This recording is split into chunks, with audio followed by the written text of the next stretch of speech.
वैसे शौकत साहब, आप अक्सर हमारे शो में गिला किया करते थे कि पार्टी जो है कुछ जो रहनुमा है उनको नज़रअंदाज कर रही है, लेकिन अब तो आप मरकजी क़यादत में शामिल हो गए हैं, तो कॉन्ग्रेचुलेशन उसके लिए। और साथ ही ये बताइएगा कि वज़ीर आज़म ने एक बार फिर मुज़ाकरात की ऑफ़र दी है। आप ही मुज़ाकरात की बात करते रहे हैं हमेशा से, आपको लगता है क्या PTI को इस ऑफ़र पर गौर करना चाहिए? बहुत शुक्रिया। देखिए, एक ज़ात के लिए सोचना है, एक मुल्क के लिए सोचना है। वज़ीर आज़म साहब ने दावत तो दी है, लेकिन वो ऐसा होता है ना कि वो दूध दे मेंगने डाल के, कि आप जो हालात इस वक्त बने हुए हैं उसमें आप दावत भी दे रहे हैं और साथ एक शर्त और भी रख रहे हैं कि जी ब्लैकमेलिंग नहीं होगी। ये अल्फाज जो है ना, देखिए, ये पहले ही आपने माहौल खराब कर दिया है।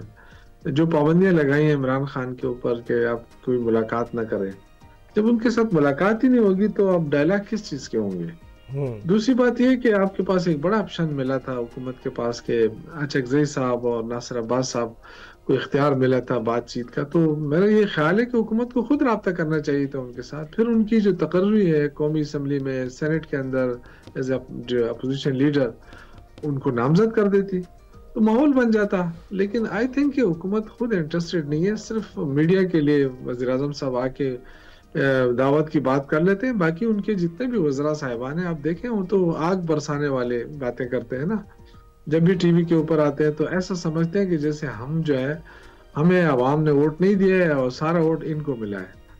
तो ऐसा तो नहीं करना चाहिए ना। मैंडेट तो हमारे पास है, अवाम ने मैंडेट दिया है, आप जुल्म बंद कर दें, आप फौरी तौर पे इमरान खान से मुलाकातों की अच्छा, इजाजत तो दें, शौकत उनकी साहब, बयानें मिलें। अभी आपको क्या लगता है, लचक हुकूमत दिखा रही है PTI जो है वो हम देख रहे हैं कि वो तगड़े तरीके से अपने मौके पे खड़ी हुई दिखाई दे रही है। एक जानिब तो मुज़ाकरात की बात करते हैं, दूसरी जानिब मुज़ाकरात ना होने की बात भी होती है। तो जो कन्फ्यूजन है PTI की, आपको लगता है कि इसमें कुछ क्लैरिटी आनी चाहिए, कोई धीमे मिजाज का शख्स जो है उसको आगे करना चाहिए जो बातचीत करे? मेरे ख्याल से देखें, बेस्ट गौहर और सलमान अकरम राजा से अलावा असद कैसर साहब हो गए, इससे ज्यादा धीमे कहाँ से हम लेकर आए। और वो बार बार कह रहे हैं कि जी हालात को बेहतर करें। तो आप तो खुद देख रहे हैं ना कि मुल्क चल तो नहीं रहा है ना। कि आप तवानाई बहरान आप खत्म नहीं कर सके, टैक्सों का निज़ाम आप नहीं दुरुस्त कर सके, मईशत नहीं दुरुस्त कर सके। आपके सामने टेक्सटाइल मिलें बंद हो रही है, कोई 144 के करीब तो पंजाब में बंद हो गई। तो अगर एक मिल में 1000 बंदे काम कर रहे हैं तो आप अंदाजा करें कि 144, इसका मतलब है कि 1.5 लाख लोग बेरोजगार हो गए। तो हुकूमत कोई रिलीफ तो नहीं दे सकी आवाम को आज तक। होगा क्या है, मुल्क कैसे चलेगा? सिर्फ कर्जों पे चलेगा। आप देखें ना, PIA बिकी है 135 अरब के ऊपर, 5300 अरब की करप्शन हो गई। तो अंदाजा करें कि 5300 अरब की करप्शन में आप अगर वो करप्शन रोक लेते तो आज हमें ये दिन तो नहीं देखना पड़ता है कि कौमी एयरलाइन का जो है वो हम किसी और को देना पड़े कि जी आप चलाएं, हम नहीं चला सकते। इसी तरह स्टील मिल है, इसी तरह आपके डिस्कोज हैं जो वापडा के जेर एहतमाम चल रहे हैं, बिल्कुल। नहीं चला सकते ना, क्योंकि करप्शन हो रही है।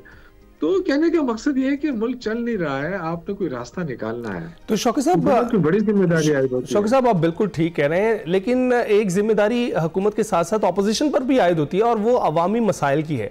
अवामी मसाइल डिस्कस इसी वक्त होते हैं जब ऐसी कोई बड़े लेवल पर कोई बातचीत या कोई ऐसी डील सामने आती है। अमूमन हम देखते हैं कि ऐसी सूरत हाल में जब अवाम के मुतालबात सामने रखने हो और आप दीगर मामला जिनकी बात करें, पार्लियामान जो है एक प्लेटफॉर्म मौजूद है, वहां पर बातचीत क्यों नहीं होती है जो कि बाकायदा प्लेटफॉर्म मौजूद है। ये जब भी PTI का तस्करा करें तो ये एहतजाज की जानिब क्यों जाती है? नहीं, देखिए, एहतजाज तो हमारी आखिरी ऑप्शन होती है ना। इस एक साल पे हमने कौन सा एहतजाज किया? आपके सामने है। ये कहते थे रोज एहतजाज करते हैं। 26 नवंबर के बाद दूसरा 26 नवंबर गुजर गया, दूसरा साल शुरू हुआ। अब इतना इंतजार कर लिया, अब आप देखें कि ये तो हमारा मैंडेट छीन कर ये खुद हुकूमत कर रहे हैं। कॉल्स तो दी गई हैं, लेकिन अवाम जो है वो नजर नहीं आए उस तरह से। नहीं, ये गलतफहमी में है हुकूमत की। जी आवाम नहीं है, आवाम का इतना बड़ा प्रेशर है, आप अंदाजा नहीं कर सकते लीडरशिप के ऊपर कि अगर आप नहीं कर सकते, मुज़ाकरात नहीं हो सकते, काम नहीं होता, आप सामने से हट जाए, हम खुद आते हैं। ये तो देखें, मैं अगेन कह रहा हूँ कि ये मुल्क हम सब का है और हम सब इससे मोहब्बत करते हैं। ये मुल्क चलेगा तो हमारी सियासत भी चलेगी, हमारा निज़ाम भी चलेगा, हमारा नाम भी होगा। लेकिन ये कि बदकिस्मती है कि ये जो या तो इंतकाम लिया जा रहा है इस मुल्क से। अच्छा चले, फिर ये बताइएगा कि अगस्त में कॉल दी गई, वो हमारे सामने ही है कि क्या सूरत हाल उसकी बनी। अब 8 फरवरी की कॉल दी जा रही है, इस पर आप क्या कहेंगे? देखिए, मैं तो आपसे कह रहा हूँ ना कि बहुत बड़ा प्रेशर है वर्कर्स का। जो कुछ अभी तक संभाला है वो बैरिस्टर गौहर और सलमान अकम राजा ने संभाला है, और सारा क्रेडिट जो तनकीद है ना उन्होंने अपने ऊपर ली हुई है। और शायद उनका ये ख्याल है ना, अगर आप मुज़ाकरात नहीं तो हम तो मार्शल नहीं चाहते। तो इसलिए बड़े सोच समझ के हुआ है। लेकिन अब दूसरा रास्ता मेरे ख्याल से हुकूमत ने सारे रास्ते बंद कर दिए हैं। तो मुझे तो खतरा यही लगता है ना कि बस फिर आवाम ही निकलेगी। अगर लीडरशिप की किसी ने बात नहीं मानी तो फिर तो जो भी होगा वो तो आपके सामने होगा। लेकिन मैं ये कह रहा हूँ कि क्यों, मतलब ये कि हम क्यों नहीं बैठ सकते, क्यों बातचीत नहीं हो सकती? बिल्कुल, मुज़ाकरात की तो दावत वो दे रहे हैं, लेकिन एहतजाज क्या कह रहे हैं? आपके एहतजाज नहीं कर सकते, आप बिल्कुल कर सकते हैं। लेकिन राना सनाउल्लाह ये कह रहे हैं कि मुल्क बंद करना दूर की बात है, इस बार हम आपको शहर भी बंद नहीं करने देंगे। और साथ उनका ये भी कह रहे हैं कि वज़ीर आला सुहेल आफरीदी की हुकूमत मुखालिफ जो तहरीक है, अगर अलग किस्म की होगी तो फिर इंतज़ाम भी अलग ही किस्म का होगा। यही तो मसला है ना। अब ऐसा लगता है जैसे आप कोई पंजाबी फिल्म देख रहे हैं या पुश्तो फिल्म देख रहे हैं जिसमें ये भड़के मारते हैं कि हम ये कर दें, क्योंकि रियासत की ताकत एक अलग चीज है। वो जो भी हुकूमत में होगा वो इस तरह की धमकी दे सकता है, लेकिन क्या ये रियासती ताकत जो है अवाम के खिलाफ इस्तेमाल होने इससे पहले हुई है ना? 26 नवंबर को हुई है और इसके बाद भी हुई है। लोगों को जाली मुकदमों में बंद कर दिया है, लेकिन इससे क्या होता है? कोई फर्क पड़ा है? कोई फर्क नहीं पड़ा है। अभी भी तारीख जो है, अगर इमरान खान इजाजत दे और साथ हमारी जो लीडरशिप है वो मान जाए तो आप देखें कि ये इतने सारे लोग निकालना कोई मुश्किल काम नहीं है। पूरे पाकिस्तान से बहुत लोग निकलेंगे, लेकिन होगा क्या? ये जहन में रख लें कि होगा क्या। इसलिए बार बार ये जो हमारी लीडरशिप है वो, उनको पता है कि इस दफा अगर लोग निकलेंगे तो उनको वापस करना बहुत मुश्किल होगा।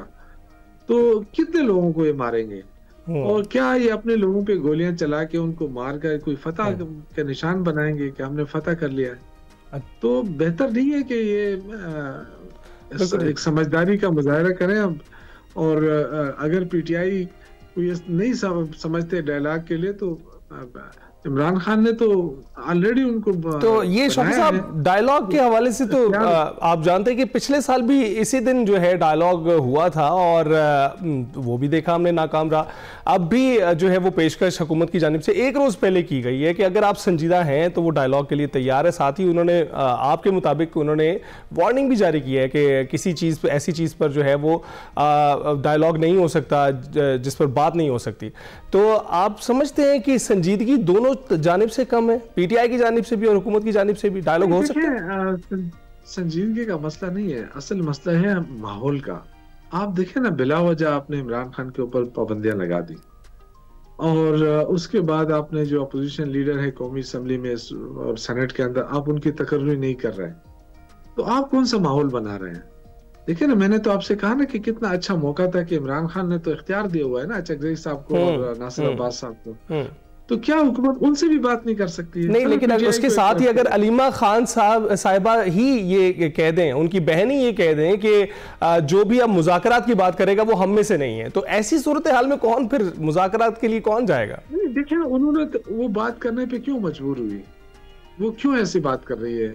जाहिर है आप देख रहे हैं कि उनको जिस तरीके से टॉर्चर किया गया, इमरान खान से मुलाकात की इजाजत नहीं दी जा रही, तो जाहिर है उनको गुस्सा तो होगा। लेकिन मैं कहता हूं कि अगर हुकूमत संजीदा है, देखिए बहुत सारी चीजें हैं। हमारे जो सबसे पहले मुतालबा है कि जी आप हमें मैंडेट वापस करें, तो ठीक है, मुझे नहीं ख्याल है कि हुकूमत इस चीज पे राजी हो सकती है। लेकिन उसके दूसरा मरहला कि जी शफाफ इलेक्शन के लिए एक गैर जानिबदार इलेक्शन कमीशन, तो अगर ये भी बन जाए ना और इस पे भी सारी जमातें इकट्ठी हो जाएं, ये शौकत साहब बैठने से और मुज़ाकरात करने से ही इन चीजों का हल निकलेगा। बिल्कुल, यही तो मैं कह रहा हूँ ना कि आप मुज़ाकरात की तरफ आएंगे तो बातचीत होगी, आपके लिए भी स्पेस मिलेगा, पीटीआई को भी स्पेस दें, और जितने सियासी बुनियादों के ऊपर आपने लोगों को सजाएं दी, उन सबको बाहर निकालें और माहौल को बेहतर करें, मुल्क चलाएं। आपसे मुल्क तो नहीं चल रहा है। राइट, शौकत साहब बिल्कुल ठीक कह रहे हैं, लेकिन कंफ्यूजन जो है वो बरकरार है। कंफ्यूज हमें हुकूमत भी दिखाई है, हमें पीटीआई भी दिखाई दे रही है, और इसकी वजह से अवाम भी कंफ्यूज दिखाई दे रहे हैं कि अब आगे क्या होने वाला है। क्योंकि शफी जान साहब कह रहे हैं कि नेक्स्ट लेवल एहतजाज होगा और दूसरी जानिब मुज़ाकरात की बातचीत चल रही है। देखते हैं आगे क्या होता है। ब्रेक के बाद हाजिर हूं।